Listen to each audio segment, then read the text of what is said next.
世界のジャパンチャンネルへようこそ。コロナのニュースなどでたびたび登場する世界保健機構 WHO。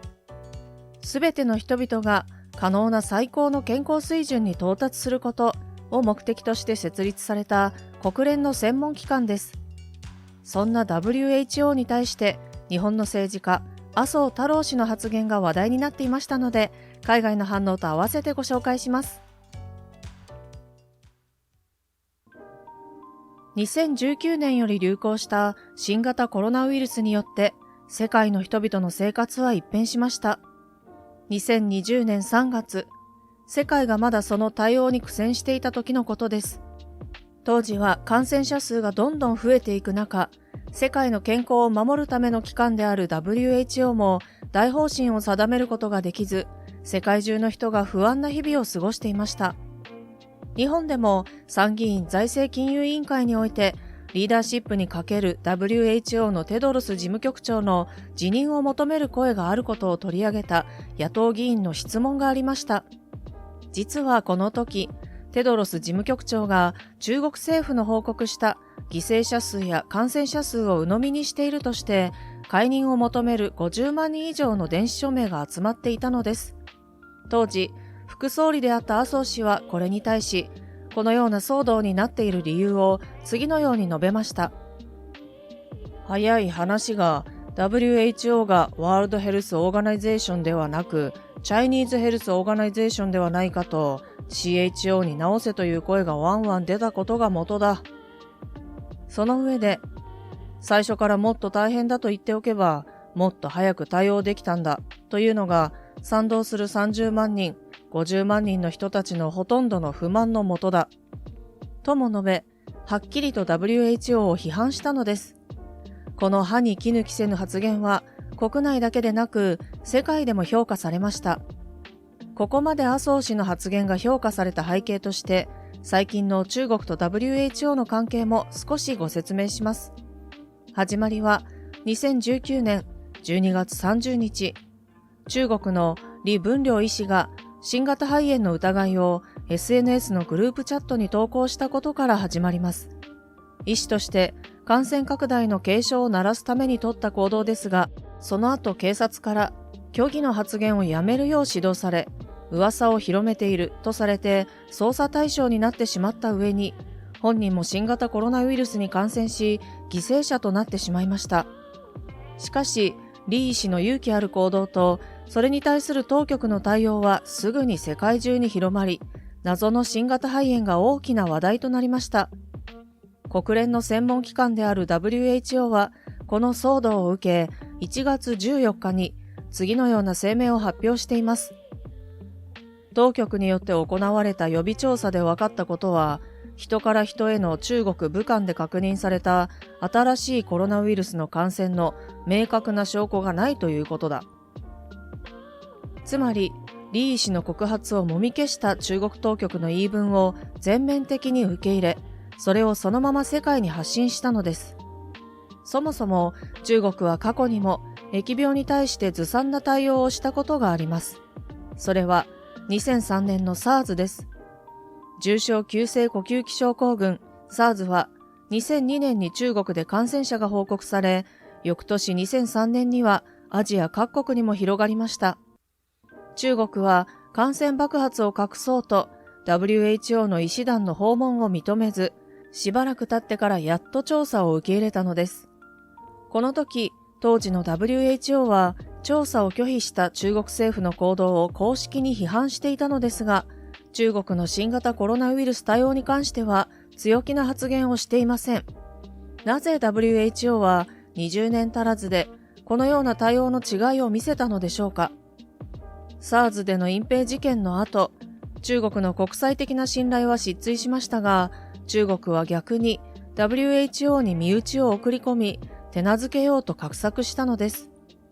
2008年の WHO 事務局長選では、中国の擁立した香港出身のマーガレット・チャン氏が当選。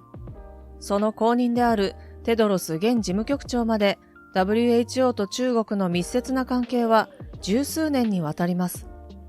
このようにして WHO を内側から牛耳った中国は SARS の時と同様、新型コロナウイルスの際も批判を避けるため隠蔽する方向に努力したのです。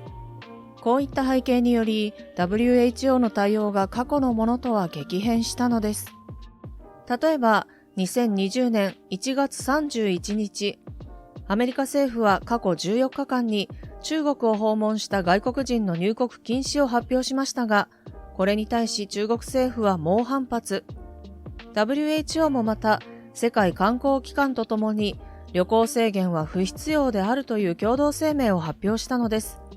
もちろんそれで感染が収まるわけはなく、どんどんと拡大の一途をたどった結果、WHO は3月1日になってようやく COVID-19 がパンデミックと特徴づけることができるという評価に我々は至ったと発表したのです。リー医師の継承から3ヶ月以上経ち、これが大規模パンデミックであることに世界中の人々が気づき始めたタイミングです。仮にも世界を束ねる国際機関の対応としてはあまりに遅すぎると言わざるを得ません。そんな中国と WHO の関係もあり、冒頭の麻生氏の CHO の発言につながるわけです。この話題に対して海外の人々からは様々な声が寄せられていましたので、その一部をご紹介します。海外の反応。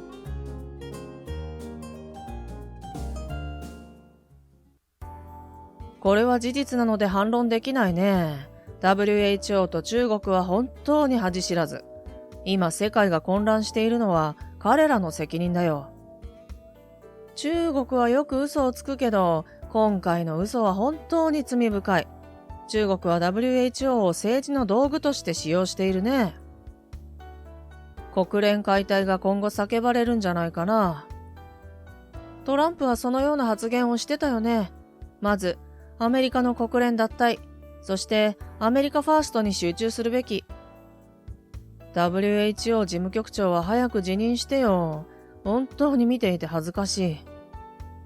テドロスは中国共産党によって選ばれたようなものだからね。中国の操り人形さ。鋭い洞察力だね。テドロス氏の発言を見る限り、WHO は中国共産党に乗っ取られてるとしか思えない。よく言ってくれたよ。CHO か。それはいい名前だね。WHO はもともと中国の言いなりになっている機関だし。CHO とはうまいよね。WHO が中国とグルになってウイルスの危険性を隠蔽しようとしたことが今の世界的な感染爆発の要因だよ。麻生さんって口が悪かったりストレートすぎたりという部分があるらしいけど、実際には言葉の重みとか要点を抑えたりする力は日本の政治家の中でもトップクラスじゃないかな。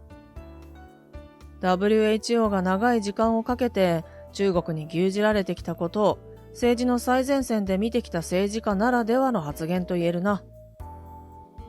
WHO から阻害されて WHO からの情報を手にしにくかった台湾が新型コロナウイルスに関しては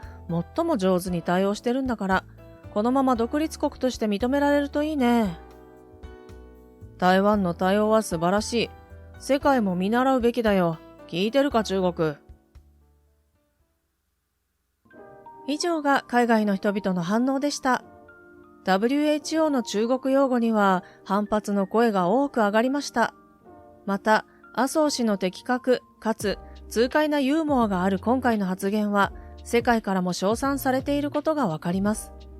WHO の後手後手の対応によって世界はその後長らくパンデミックに苦しめられることになりますが、その中でも迅速かつ適切な初動対応を行ったことで封じ込めに成功したのが台湾です。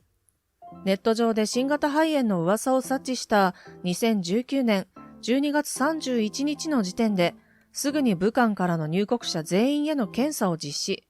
1月後半には武漢のある湖南省からの入国を禁止し、中国からの入国も早期に全面的に閉じるという世界に先駆けた初動対応を取ったのです。その後も迅速な検査体制、入国制限をはじめとした水際対策、ウイルス保持者の徹底した隔離体制、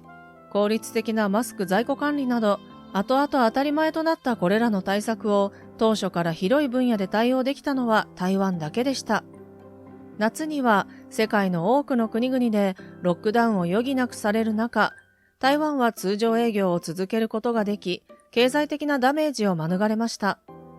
ちなみに、中国が独立派として敵視している蔡英文総裁が就任してから、台湾は WHO への参加が認められていません。中国からの物理的な距離が最も近いにもかかわらず、WHO からの直接の情報がない台湾が、このような適切な対応ができたことは、なんとも皮肉なことです。また、CHO 発言の麻生氏も、この時に台湾にも言及しており、WHO は大事な組織だが、台湾は入れないと言って切ってしまった、と指摘しています。今回の新型コロナウイルス対策では、最もうまく対応しているのが台湾だと思う、と、台湾の政策を評価し、台湾のメディアもこの発言を大きく取り上げ感謝しています。そんな麻生太郎氏は、総理経験もある自民党の大物政治家です。その率直でストレートな性格から、ネガティブに捉えられることもありますが、名言があることでも有名です。最も有名な名言は、人間が生きていく上で大事なことは、朝希望を持って目覚め、昼は懸命に働き、夜は感謝とともに眠る。この気持ちだと思います。というもの。当たり前のことの大切さに気づかされます。また、同時に名言もいろいろあり、はっきり言って医者は社会的常識がかなり欠落している人が多い。いかにも年寄りが悪いという変な野郎がいっぱいいるけど、間違っていますよ。子供を産まなかった方が問題なんだから。など、様々な人を敵に回してしまうような発言も見られます。賛否分かれる政治家ではありますが、だからこそ今回取り上げた CHO 発言もできる胆力があるとも言えますね。動画を最後までご覧いただきありがとうございました。この動画が参考になりましたらチャンネル登録と高評価ボタンをお願いします。今回のナレーションはリリーがお送りいたしました。